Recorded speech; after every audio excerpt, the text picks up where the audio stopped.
I just want to begin by saying I'm going to talk about work from self-determination theory. And one thing about self-determination theory is that it's a deeply collaborative adventure. There are people really all over the globe who are doing work in the framework of self-determination theory.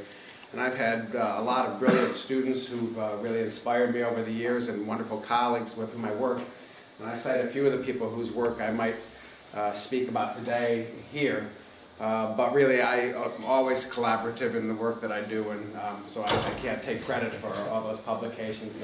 Really, other people have been behind many of them. Self-determination theory really started about 30 years ago, or 35 years ago, when we were really discussing some of the fundamental issues in human motivation. And my own work started with Ed Deasy on work on intrinsic motivation, which is a really foundational part of human energy and behavior, really our tendencies to explore and be curious about the world and what motivates that. And as we got into that work, that led us to further work on extrinsic motivation and how people take in non-intrinsically motivated behaviors, make them their own values, and how that empowers behavior. And that led even further to work on well-being, which is really the focus of what I want to talk about today. How we understand well-being, how it's related to issues of autonomy and motivation, and really how that applies across various issues of gender and culture. And one of the reasons I like doing motivation work is because it makes a difference in the world. If we can figure out ways in which people are most optimally motivated, and ways in which they can be energized and vital in what they do, and really flourish in every domain of activity, that really makes an academic's work feel satisfying to me. Unless it can be translated into practice, I don't really quite understand why we would be doing the work that we do. I personally am a clinical psychologist. I have a practice in psychotherapy. I do the training of psychotherapists at the University of Rochester. I've never taught a course in human motivation, because my work is really about the practice of helping people flourish. And to me, SDT has its importance because it does apply in many different domains of life. In today's talk, really what I want to do is just talk a bit about self-determination theory's idea about the basic needs that humans have, the universal needs that humans have, as well as the culturally specific ones. And I want to begin really with a central need that we talk about a lot, which is the human need for autonomy, and the way in which we understand that, and then how that relates to motivation and optimal well-being in varied cultural settings. And if I get the time, I'd like to move to how life goals relate to our basic needs, and some evidence concerning how some life goals that people might be pursuing really don't satisfy their needs and don't make them happy, even though they deeply value them. And this kind of relates to the idea that sometimes we have goals and values and they don't really give us the flourishing we expect them to yield. And so that leads, hopefully, finally to some discussions of eudaimonia and our conception of well-being from that perspective. I'm a bit nervous this morning, so please bear with me for a minute. It takes me a few minutes to get off the ground as I get started. I really don't like public speaking very much. I've done quite a bit of it in my life, and it's still wearing on me very much. So usually I don't, especially in the morning, it takes me a while to even wake up, let alone to be ready to speak. If I give just a broad stroke of self-determination theory, the foundational elements of the theory are that we have some very basic and universal needs that underlie our wellness. And those needs are the needs for relatedness, competence, and autonomy. And we use the term needs in a very specific way in our work.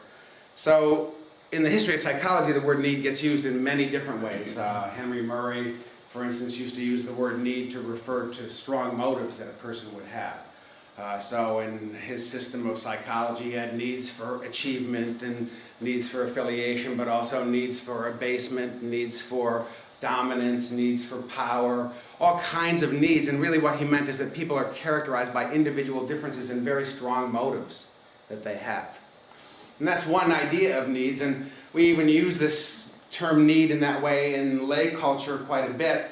If I say, I need a new sport jacket, that means that I want a new sport jacket. If I say I need a second or a third car, which in America everyone thinks that they do need, they're not expressing some fundamental or essential thing that they must have. They're saying they have a strong desire for something. So we use the term needs sometimes just to refer to a strong desire. This is not the way we're using the term technically within our theory. When we think about the term need, we think about it as something essential to an organism or a person's well-being, their thriving, their motivation. So in particular, we say it's something that's essential for psychological growth, for integrity and wellness is a basic psychological need. In this way, we think of needs in the same way that we might think about biological needs in relation to our physical wellness. We say, well, we need food or we need water, hydration in order to be well, and that's an objective statement. If we deprive a person of water, then we see that they get dehydrated and they fail to thrive. And if we think a plant needs water, then we can prove that by withholding water and showing that there's degradation in the plant's growth. And similarly, our argument is that there are some basic psychological needs, whether people value them or not. If they're deprived of these needs, they will show degradation in their psychological growth and their wellness. And in the same way that if I'm a person who says, well, I don't need to eat vegetables and I don't need vitamins and I don't need vitamin C, I may not value any of those things. I may think that I can live on a restricted diet, but it turns out that whether I value it or not, when I don't get those things, degradation happens in my body. And in the same way, there will be some values. For instance, we'll find it in some cultures or in some subcultures, people may say, I don't need autonomy. Or they'll say, I don't need relationships. Many of my own clients might say, I don't need relationships anymore in my life. But nonetheless, we would argue that when they don't have those deep relationships or when people don't have autonomy, we can show evidence of their psychological degradation as a result of it. And so this is the way in which needs are an objective idea rather than a subjective idea.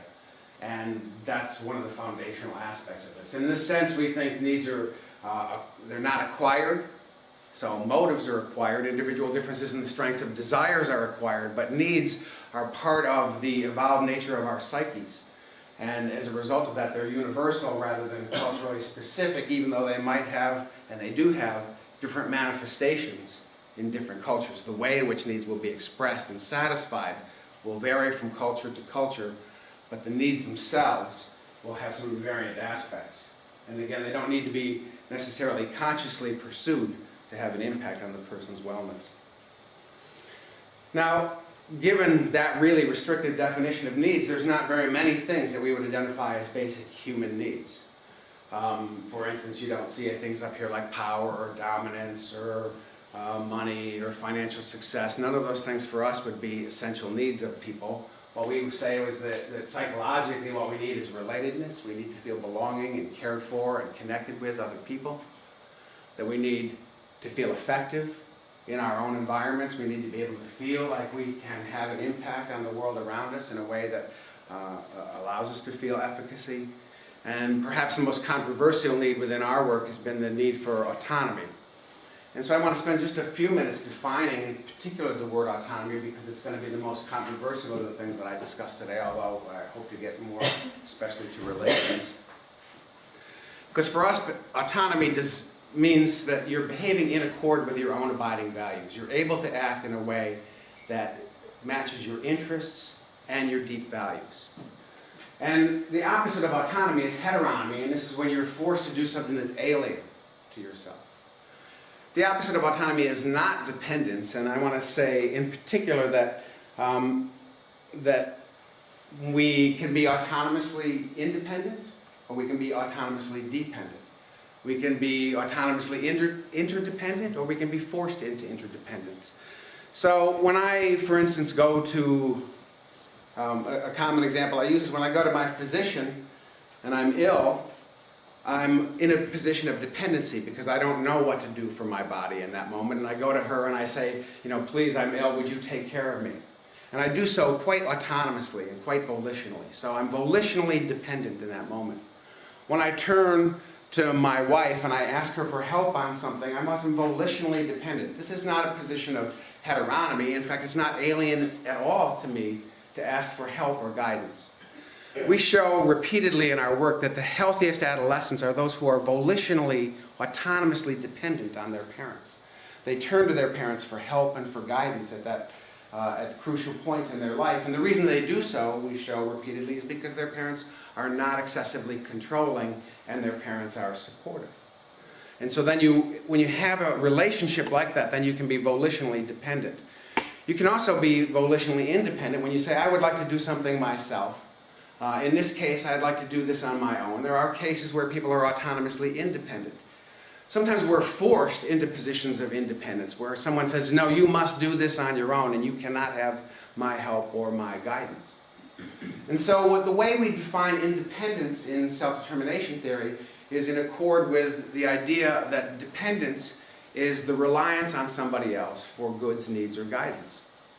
And that because of that, we say that the idea of autonomy and independence are orthogonal from one another because you can have all configurations of relationships between them.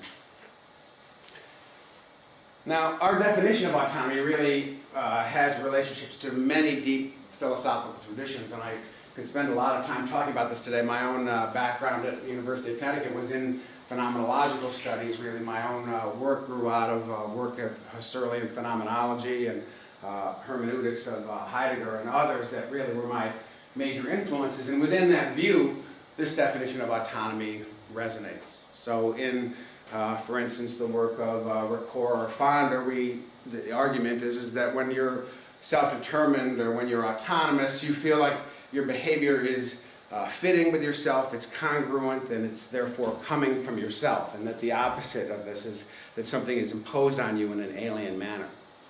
In that work, it does not mean that you initiate behaviors, for instance. You can be autonomous even when someone else tells you what to do, as long as you concur with the legitimacy of their telling you to do it, or you concur with what it is that they're asking you to do. And again, just as a concrete example of that, if I'm driving down the road and a police person comes out into the road and says, stop, there's an accident ahead, they're commanding me to do something, but also because I believe in the value of traffic laws and I believe in the social order that comes from them, I willingly stop. I'm autonomous in my following that command.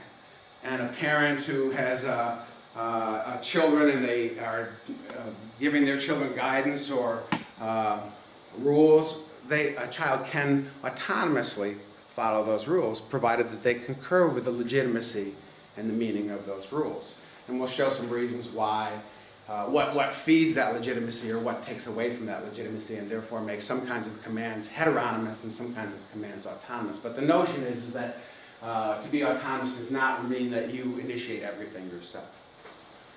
This is also true within the analytical tradition from Harry Frankfurt and Gerald Dworkin and others. Really, my favorite analytic philosopher these days is Marilyn Friedman, who really comes from the Frankfurt tradition. But she argues that in the same way that autonomy really is that we're behaving in accord with our highest order reflective stance. And therefore, many things that we would do would be heteronymous because they're not concurring with our reflective value of things. And even in the Chinese Confucius view, really from the analytics, you see that autonomy refers to the idea that even when you're following traditions, it's not just because that there's a hierarchy out there, it's not because other people are telling you to do it, it's because in your heart you believe in the value of those traditions, that your head matches your heart in those moments. And that's true integration and autonomy. You can be in the way then that we would see autonomy then, autonomy is not about independence, because you can be heteronomously or autonomously independent. It's not about separateness, because you can be autonomously connect with other people. Indeed, our work shows over and over again that the most autonomous thing we do is to connect with other people. In fact, the relationship between autonomy and relatedness is very, very high in every empirical study that we do. It's not individualism or collectivism, because you can be autonomously collectivistic when you concur and value collectivistic practices, or you can be autonomously individualistic. In fact, most of our empirical work shows that it's a bit easier to be autonomously collectivistic than it is to be autonomously individualistic because of what's entailed in the behaviors of individualism. And even more so It's a lot easier from our empirical work to be autonomously horizontal rather than to be autonomously vertical in your practices and values. So it's not about being an original cause, as I've already discussed. It doesn't require an absence of external inputs or demand, and although this should be obvious to this audience, it also isn't a dualistic idea, because to be autonomous is of organismic function. When we're operating autonomously, we're operating in a congruent manner. I do a lot of fMRI studies now, and studies of evoked potential work showing the different topography of autonomous behaviors versus controlled behaviors in terms of brain-related functions. But I'm not going to go into that today. I'm autonomously going to get a drink of water. So, thinking deeply about these philosophical traditions on autonomy, we've tried to come up with our own measurements and ideas about how to measure this and look at this in terms of the way in which people are motivated. And I just give you the general taxonomy that comes from self-determination theory, in which we see autonomy as a continuum, really, that goes from very heteronymous to increasingly autonomous. And it's really a function of how integrated something is in your self. And on the far end of this, external regulation is the most heteronymous form of motivation, which is when you're controlled by rewards and punishments that somebody else is administering contingently upon your behavior. So when my boss at work says, do this, and I'll give you, more carrots, or I'll give you more money, I may intentionally do it, but I'm doing it for the money, and I'm doing it because I'm being controlled by someone else. So this would be external regulation. Also the same cases, do this or else I'll hit you with a stick. This is also heteronymous. So coercion and being subject to contingent rewards are both forms of external regulation that represent very low levels of autonomy. There's intentionality here. People carry out these behaviors and they do so with intention, but they are phenomenologically controlled by sources that are external to them. Somewhat more autonomous is when we behave in accord with what we call introjection, and now it's when I have sort of taken in the external contingencies of the environment, and now I reward myself or punish myself in accord with whether I'm living up to standards. And so in introjection, if I'm a student at school, I do my work because I feel guilty if I don't do it, or I try and get A's because I feel proud and self-aggrandizing when I get them. So these internal self-esteem related rewards and punishments really represent the internalization of these external contingencies, but now they're self-applied. And in introjection, it's a very important form of motivation, somewhat more autonomous than simply being externally controlled, but still relatively low in terms of a continuum of autonomy. Even somewhat higher on this continuum of autonomy for us is what we call identification, and this is when consciously you value what you're doing. So you move beyond simply doing it because you're afraid of disapproval from others or trying to get approval, but instead now doing it because you actually endorse the behavior itself and its instrumental or meaningful value. And then still even further up this continuum of autonomy is what we call integration. This is when your identifications are also synthetically included with each other and connect and are congruent with your other identifications so that you can be wholeheartedly behind what you do. So for instance, I might have one identification that says, I'm all about achievement. I could have another identification that says I'm all about family, but if those aren't well integrated, I can't wholeheartedly be in either sphere. It's when they're well integrated. And today I'm even going to look, if I get the time, a little bit, we can look at integration in terms of whether my implicit values, the things that we could measure in our hearts, actually match what we say. Because sometimes we say, oh, I value X, but really my heart doesn't match that. I'm saying it because there are social pressures on me to say I value X, Y, or Z. Which is really important in our work in terms of measurement of autonomy. Sometimes people will say, well, I don't, it's okay with me that someone else has all the power in my relationships. But they may be saying that because to say otherwise would cost them too much. And so their explicit statements don't match their heart. And there are ways we can look at that. And I will say we can take a look at that today. And then, of course, very high on the autonomy, just as high as integration, is intrinsic motivation. When we do something because we're inherently interested in it. When we find it enjoyable just to do the act itself. So, for instance, if I play tennis, I don't get rewards for it. There's no external regulation. Occasionally I get introjected about it, but mostly it's just being doing for fun and very autonomously enacted. So we do lots of ways of assessing this, and you know, there are, I think today we're going to talk about many different approaches to assessment, but in psychometric assessment of it, there's different ways of displaying that this is a continuum. In other words, if we argue that these things do align along a continuum of autonomy, we should be able to show that. And one way of showing that, the way that we currently favor is multidimensional scaling, because on multidimensional scaling small space analysis, you can take any value or any motive and you can measure how it sits against other motives along a continuum of autonomy. But an easy way to show the continuum of autonomy, and that we've traditionally done, is using what's called a simplex pattern. So just to show what a simplex pattern is here, this is American school children from 3 different socio-cultural areas, rural, urban, and suburban, a wealthy suburban community. And we asked them, why do you do your homework? And then so it could be because homework is fun and interesting, it could be because homework is valuable for my learning, could be because, you know, I feel proud of myself when I get it done, I feel guilty when I don't, or it could be because, you know, my parents pay me $5 when I get A's, or because I get punished if I don't. So they have their reasons for doing it, and then we map those reasons in correlation, and if things are next to each other along a continuum, they should be more highly correlated, and the further you get away from adjacency on that continuum, the less correlated they should be. And Gutman identified this as a simplex pattern, or a quasi-simplex pattern. You can see here that when you array them in this way, the things along the diagonal are most highly correlated, and you move in any direction away from the diagonal, they get less correlated. This shows that this is indeed phenomenologically falling out as a continuum. This structure, simplex structure, holds up in pretty much all samples and all behaviors that we look at, with only one exception, which has to do with drug addictive behaviors. But outside of those particular behaviors, this will show up in all domains, all age groups, all cultures. This, for instance, Yamauchi and Tanaka in 1998 did an indigenous questionnaire in the Japanese sample, tapping these motives, and this is Japanese elementary school children answering the question, why do they do their schoolwork? And you see the same simplex model holding up here. And across our work, what we show is that the further up you are in terms of your autonomy for why you're acting, the higher the quality of your behavior. So you can see here, this is still Yamauchi and Tanaka's work here. And these Japanese children, the more autonomous they are, the more they have a learning orientation, and the less they're work avoidant.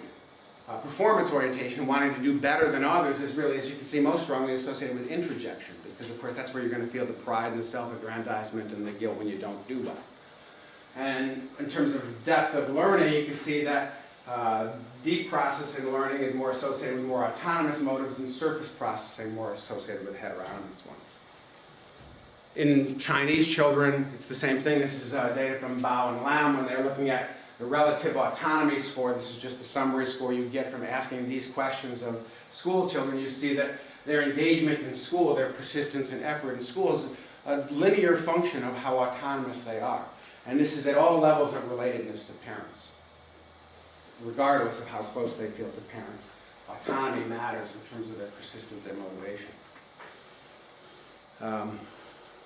This turns out in other domains as well. Of course, we can't see that because something happened to it here. Never mind, I guess. So here's another way of looking at this. This was a study that was done here in Bath in the exercise domain. My colleague Martin Standage did this study, and they asked people, why do you exercise? And they got each of their motives for exercising, and then they had them wearing an act-to-heart device for a week's time. And they were actually looking at, well, who was actually active and engaged in a bout of exercise that would have any significant impact on physiology. And you can see that that's only positively correlated with the autonomous forms of motivation. People who were saying, well, I should exercise, that's not reliably related to their motivation. People who are saying, my doctor told me to, it's probably negatively related. So you can see that heteronomy doesn't really help in this. You have to value the activity, and that's going to relate to your actually doing it. We were doing a study, this is actually Pedro Teixeira was the lead investigator on this, but we've been doing some reanalyses of this in a meta-analysis we're doing on health-related outcomes. This is Portuguese women in a weight loss program, and this is how autonomous they are for their physical activity, both concurrently and prospectively. And what this shows is that people who are more autonomous at one point in time, 12 months later, they're still exercising. as a function of that, whereas people who are doing it because they should, or people who are doing it because they think that's what they've been told to do, are not reliably exercising 12 months later. So across the board, the more autonomous you are for doing something, that means the more deeply you value it, the more congruent it is, the more likely then you're going to both carry out the behavior and have a positive experience while you're doing so. The more heteronomously you're doing something, the less reliable your persistence in your activity. Turns out that this even matters in terms of whether your heart matches your head, as I spoke about before.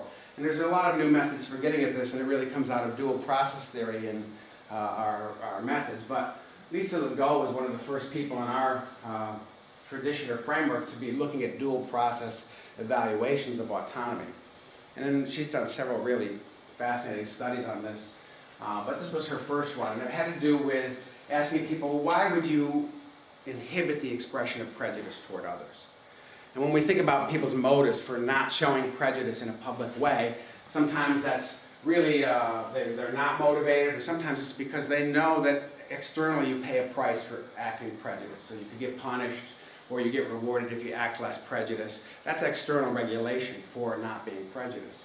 Or some people are really introjected about, they would feel bad about themselves if their prejudice leaked out, or they would feel better about themselves if they can appear to themselves and others to be unprejudiced. Still others would not be prejudiced toward others because they don't value prejudice, and they think it's better to be in a society that's not so prejudiced.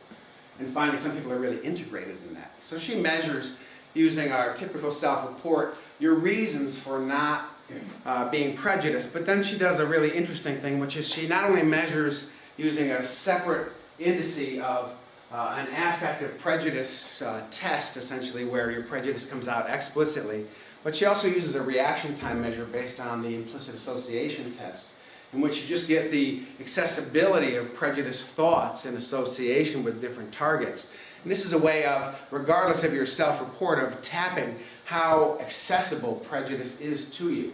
Really a non-conscious representation of your prejudiced attitudes. And you can see that people who are most self-determined in their reasons for not being prejudiced not only are less prejudiced on an explicit test, but also on an implicit test. In other words, their head actually does match their heart. Now, a lot of times when we're asking people why they do what they do, they may or may not be really telling us what's up. This is not where I expected this to be. But let me see if I can find where I'm going with this. Because this is the wrong, we must have loaded the wrong one on here. I'm going to go back here. So sometimes our head doesn't match our heart, and this is what we call an implicit-explicit discrepancy. And we've been trying to get at this of why would there be times when this would be the case. Our argument is that this happens under externally controlling context, because they lead you to suppress some attitude or some belief that you'd have in your expression of it.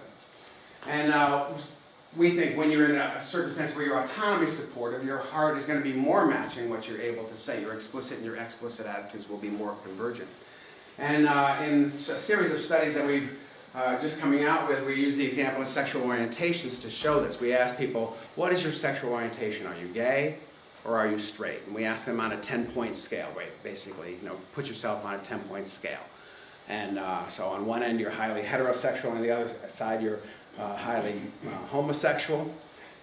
And what we find is that the discrepancy in these scores is a function, really, of how autonomy supportive your family is. If you come from an autonomy supportive family, then you're likely to be congruent in this answer. But if you come from a controlling household, you're going to be incongruent in this answer, meaning you'll show implicitly perhaps attraction to a same-sex partner, but you'll explicitly be saying, no, I'm absolutely heterosexual. And insofar as there is a discrepancy, this predicts also your prejudiced attitudes towards homosexuals. So you're going to be more homophobic if you have such a discrepancy. And in fact, this just shows it, which is it's the people who are who are explicitly straight, but implicitly gay, that show the highest homophobia. And this is magnified if your parents have homophobic attitudes themselves. In other words, if they have this prejudice and they're controlling, this interacts to predict a bigger discrepancy inside the child, and then that child is more likely to aggress on getting targets. So in our experiments, we give people opportunities to aggress or assign punishments or in other ways show hostility. We also assess implicitly hostility towards gay partners or towards gay figures. And this idea here is that if you've been in a controlling environment that says you can't be X, then you suppress that part of your heart. But then that turns out to be that when other people are expressing that which you're suppressing, you're reactive against them. So Freud called this a reaction formation. It's a classic reaction formation. He was right on target here. We're just showing this empirically, but we're showing something further, which is reaction formation becomes about because of social control. Because you're not allowed to congruently express who you are. And I'm sorry, I had a different slide set, and I see that we're not there.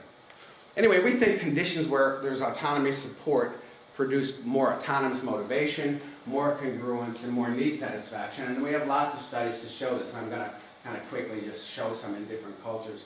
This is a recent study. Young-Chim Yang in Korea led this study. And we're looking at the autonomy supportiveness and controlling style of teachers in high school classrooms in Korea. And you can see here that the more autonomy supported teachers are for Korean high school students, the more experiences of autonomy and competence the students have. And this leads to higher intrinsic motivation, as our theory predicts, more interest and enjoyment of their school-related tasks. With Valery Cherkov, I did a study in Russia, and we were really interested in, from ethnographies about Russia, and Valery is Russian. He said the techniques we use in Russian classrooms and our parenting styles are more controlling than what he was experiencing in the US. And so he said, first we should measure this and then see what its impact is. And when we measure using, I think, as close as we could culturally equivalent indices, we can see that ethnographers were right, which is that in general, kids in the U.S. experience their parents as more autonomy supportive and their teachers as more autonomy supportive than Russian parents and teachers.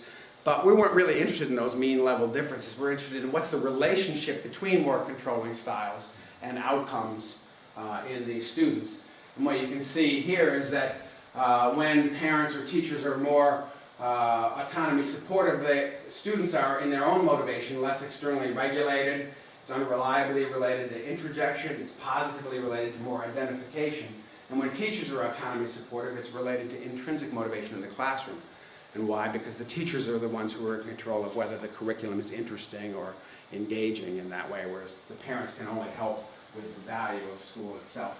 And these are similar across both cultures.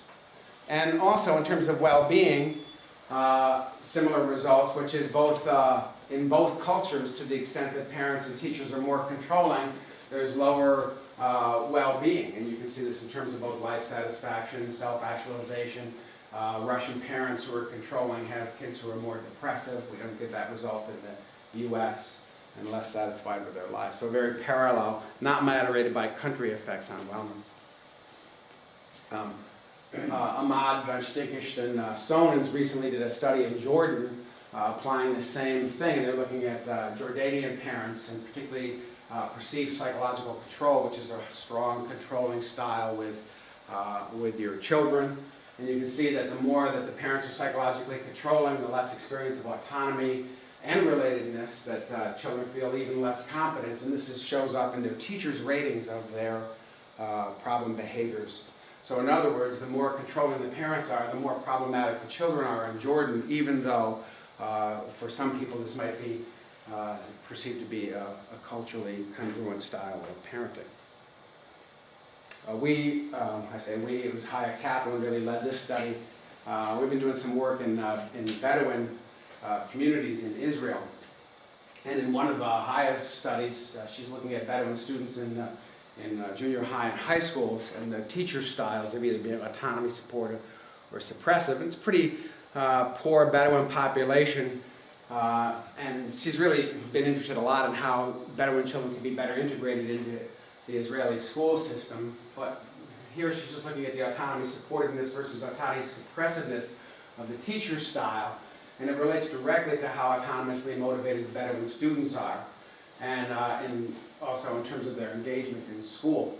This was a prospective study, so she's really predicting over time these styles as a function of teacher support. So here again, we're saying that the more autonomy supportive the adult figure is, the more highly autonomously motivated the child is, the more they're internalizing values and then showing positive results. And there are other samples I can show this in, but I see I'm sort of running low on time, so I'm going to move ahead. Because what I really want to say is that, according to our theory, it's when your basic needs get satisfied, when your autonomy is being supportive, that you're going to experience that kind of wellness. And autonomy is really essential in that, because it's through autonomy, in some ways, it's architectonic in terms of its role in need satisfaction. When your autonomy is supportive, you're more able to engage in those activities that will lead to your need satisfaction. And what we show in many, many studies is how strongly intercorrelated these things are. In fact, many times what we typically see is that the correlation between autonomy, experiences of autonomy, and experiences of relatedness are somewhere around 0.7. They're hard to disentangle. You have to do strong psychometric work, ridding yourself of cross-loaders and put frustrated beds in your data. You have to do all kinds of things to tear these things apart, because people only feel strongly related to those people who are supporting their autonomy. We're artificially separating them a lot in measurement models. Nonetheless, when you put the basic needs together, they're pretty predictive of well-being. This is subjective well-being, which, some of you know my work. I object a lot to measures of subjective well-being. I have lots of arguments in the literature with others about what these mean, but to me, subjective well-being, as measured by Diener and others, is a symptom of wellness. It's not a great indicator of wellness, but typically people have high subjective well-being when they are well. There are also times when there's a disconnection between those things, but they do predict subjective well-being. This is Chinese sojourners and applicants to come to Belgium. You can see that need satisfaction in these populations is very related to energy and depression, particularly autonomy and relatedness. This is the interaction that shows this. It's the depression is really there in people who are both feeling low relatedness and low autonomy as they sojourn in small communities to Belgium. It's Canadian-Brazilian samples. And as a result of that, there's been a lot of use of these ideas of autonomy, competence, and relatedness as predictors of overall wellness. Nick Marks and others have sometimes on their website, they will use these indices. You can go across, put your cursor across different countries in Europe and look at how competent on average are people feeling, or how autonomous are people feeling, and those are related to their overall feelings of well-being. That's just because they're so central to the whole issue of well-being. And so measurement becomes kind of essential. We've been working a lot on different measures. By way, Chen from Belgium started a new measure of basic psychological need satisfaction. This is the English translation because it originated in Mandarin and now has been translated into Spanish and English. And in her study, she shows that across those different countries of Peru, of China, of Belgium, of the US, the factor analysis stands up. This is the total sample factor analysis. And reliabilities for these scales will stand up across those cultures. Measurement equivalence data stands up across these cultures, but mainly the predictive validity does, which is each of the needs shows a strong relationship with well-being outcomes. So this is a composite well-being of depression, vitality, psychological well-being, and life satisfaction measures. All three will contribute to the prediction of this. So again, universally across these cultures, I say across these four cultures, we see this strong relationship between each of these basic psychological needs and wellness indicators. I'm just going to skip over some. This is the within country analysis of some of these issues. So one of the things I've stressed before is it doesn't really matter for us whether people say these things are important. You could say autonomy is not important to me or related is not important, but what the data shows is that there's no interaction between people's ratings of the importance of these needs and the prediction of outcomes. This is really important because expectancy valence theory, which is the dominant theory within psychology, says it's only when you fulfill those values that you personally think are important that good outcomes accrue for you. So if I think money is important to me and I get money, I'll have high well-being. If I think relationships are important and I good relationships, I'll have high well-being. We predict that that's not so. Even when you think something is important, it may not be important to your well-being. And we don't show any moderation by rated importance in these relationships. And just another way of kind of looking at it, this comes from Ed Diener's group. This is not my data, but when they got this data, Ed Diener wrote to me and he said, "You probably like this."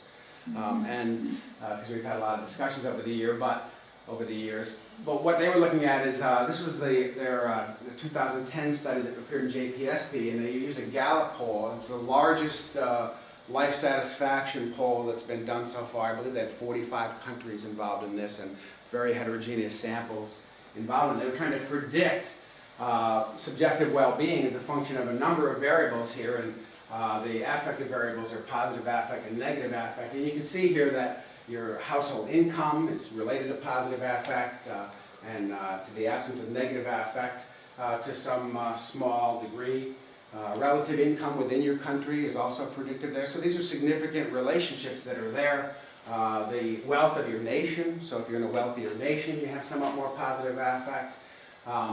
Unmet physical needs of the person, so shelter, food things, definitely related here. You can see somewhat stronger relationships than these other relative wealth things. But basic psychological needs turn out to be the biggest predictor.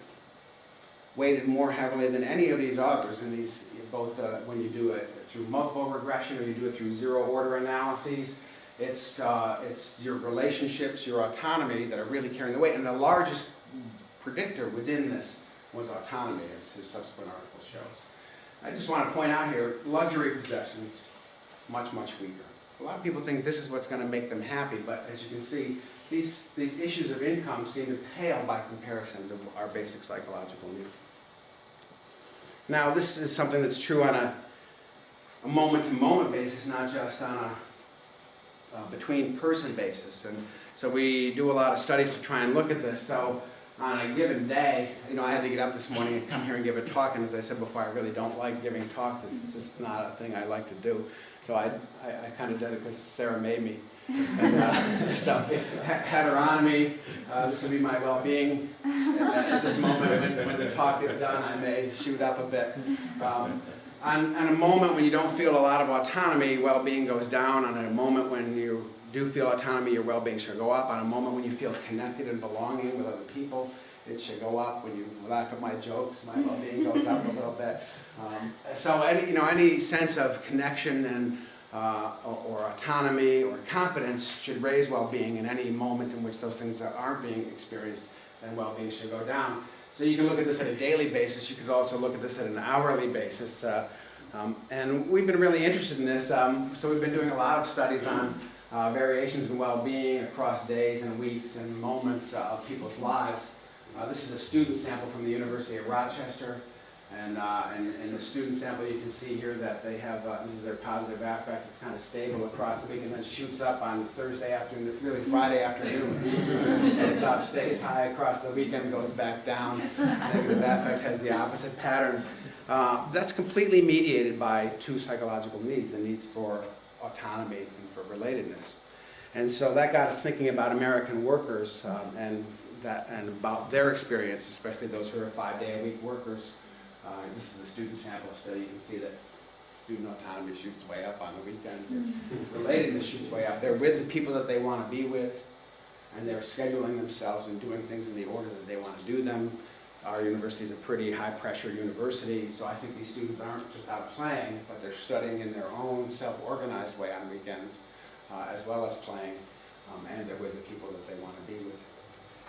So in American workers, we have been looking at the same thing, and in this sample that we published in JSCP in 2010, we got a heterogeneous sample of workers who were 5-day-a-week full-time workers, both men and women. There hasn't been a weekend effect study that included women at all before. There had been male samples up to this time, so this is a mixed sample, and you can see that as we would predict positive affect, negative affect, vitality, and physical symptoms, stomach aches, headaches, muscle aches, back pain, other kinds of common physical symptoms, co-vary with experiences of autonomy and relatedness. So on days, we tap into multiple times a day, when you're feeling more autonomy, you have fewer physical symptoms. And on days when you're feeling connected with other people, you have fewer of these physical symptoms.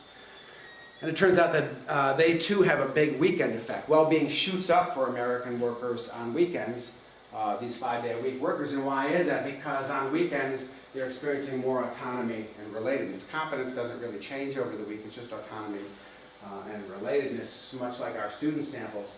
And this is really a function of what's going on for them at work.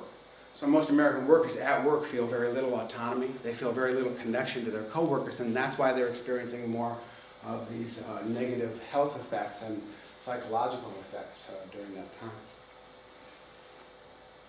So I want to get to my last topic here, which is our life goals and how they relate to the psychological needs model. And we argue that people have different life goals, and of course we engage in life goals because we think they're going to bring us success or happiness or something or other. But we argue that some life goals are really pretty poor at yielding need satisfaction and therefore don't produce the wellness we expect them to do. And this again comes back to the idea that it's not just what we value that produces wellness, it's whether what we value actually satisfies needs. Because some things that we value don't. And so we can be wrong.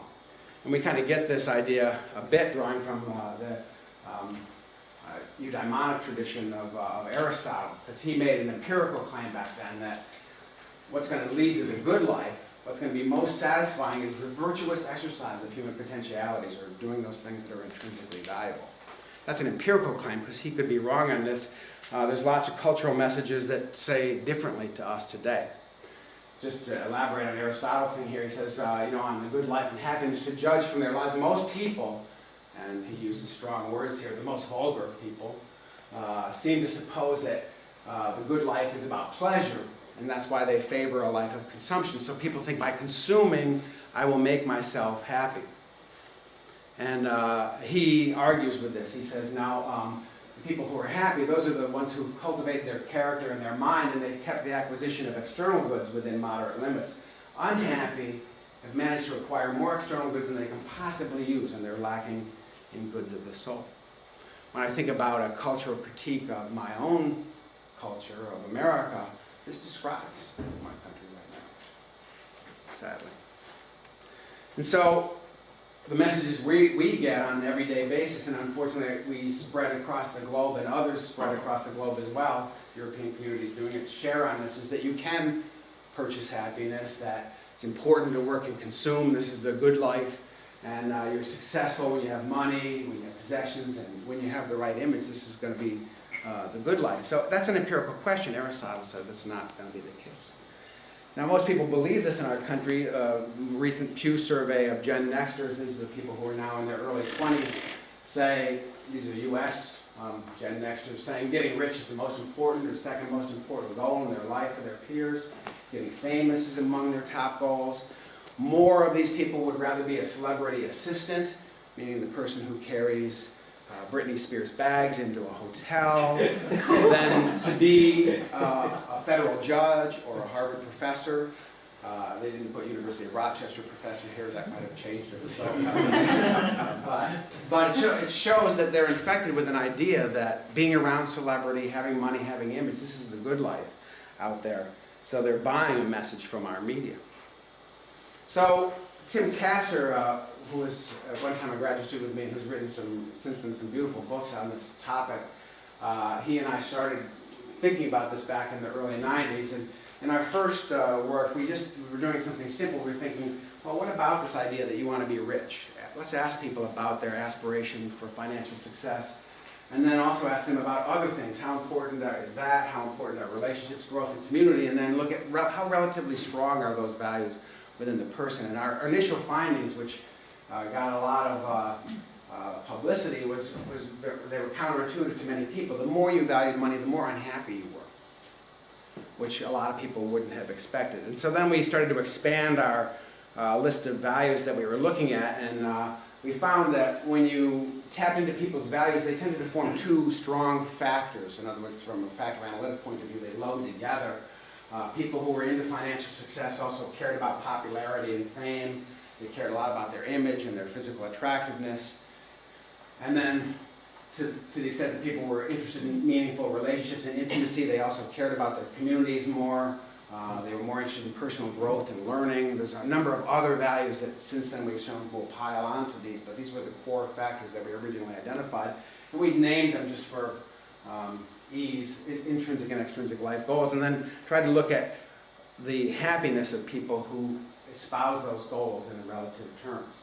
This was an urban adult population from our city of Rochester. We just went door to door, sampling people in heterogeneous neighborhoods, asking them about their important life goals, and then also getting ratings of their health and physical symptoms. And you can see that the more you're interested in community and relationships and personal growth, the higher your vitality, the lower your depressive symptoms, the lower those common everyday physical symptoms are. And the opposite's true for people who are into fame, money, and image. This holds up in college student populations, holds up in other samples. Around that time, I did a study outside Yaroslavl, Russia, with Valery Chirkov and others, where we were looking at this was at a time of great economic distress inside Russia, because this is the mid-90s, and nonetheless, financial success goals are negatively predictive within the population there, particularly for the males. In fact, around the world, the same pattern keeps turning up. So in German populations, Korean populations, Nigerian, Brazilian populations, even our foreign Canadian samples that we get right across the border from Rochester. Joke only works when you're in Rochester. But all these show the same patterns. It's shown across the lifespan. Some people like Shalom Schwartz challenged this. He said, well, if you were a business student, then you should value financial success. It should make you happier, but we find the same pattern in business students, in lawyers, in teachers, in medical students. Shows up across the board again, because it's not really about what's important, it's about what these things are yielding in terms of your ongoing satisfaction. In fact, Fred Brizet did a 15-country study. He shows that the structure of these values holds up across all 15 countries, both developed and underdeveloped countries, with the pole of intrinsic values aligning your community, affiliation, self-acceptance. And what this circleplex model shows is that the more you're occupied with these things, the less you're occupied with these things. The more you care about relationships, the less you're likely to be caring about image, the less you're likely to be caring about conformity. These are polar variables. So it's not just that they're intercorrelated. It means that if this is activated for you, these are deactivated for you. And experiments are showing that. So if you activate, if we prime somebody with money, they start to distance themselves from other people in the laboratory, for instance.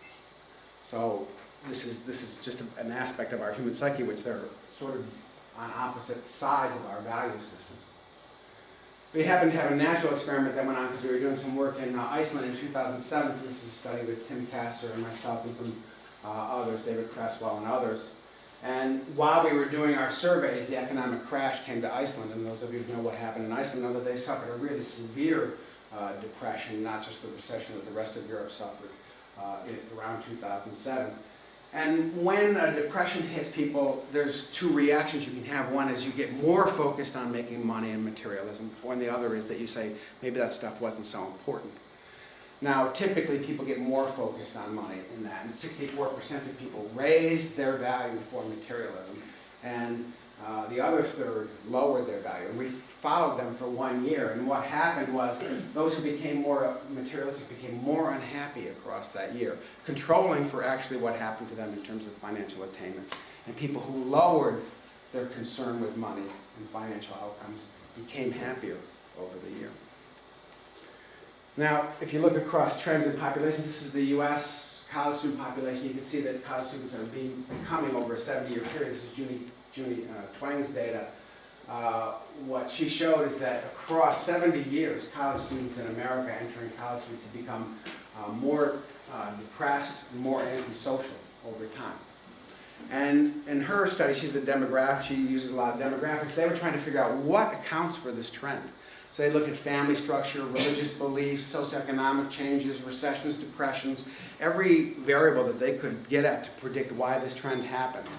And the one thing that accounted for it was that in these data sets that they had, there were some value questions, and they said that the pattern of change best fitted a model of cultural change toward extrinsic rather than intrinsic goals.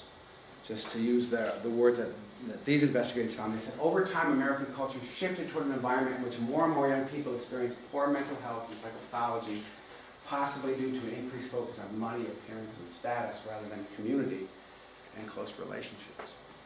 So even though they're valuing these things, it's not producing the outcomes they would aspire to. And I've used up all my time, so I was going to say we've also done a lot of work on whether attaining these things actually makes people happy, but I'm going to make a long story short, which is it doesn't. Attainment of these things adds nothing to happiness, whereas attainment of intrinsic goals adds significantly to happiness. And we do this in longitudinal studies. This was one of our longitudinal studies.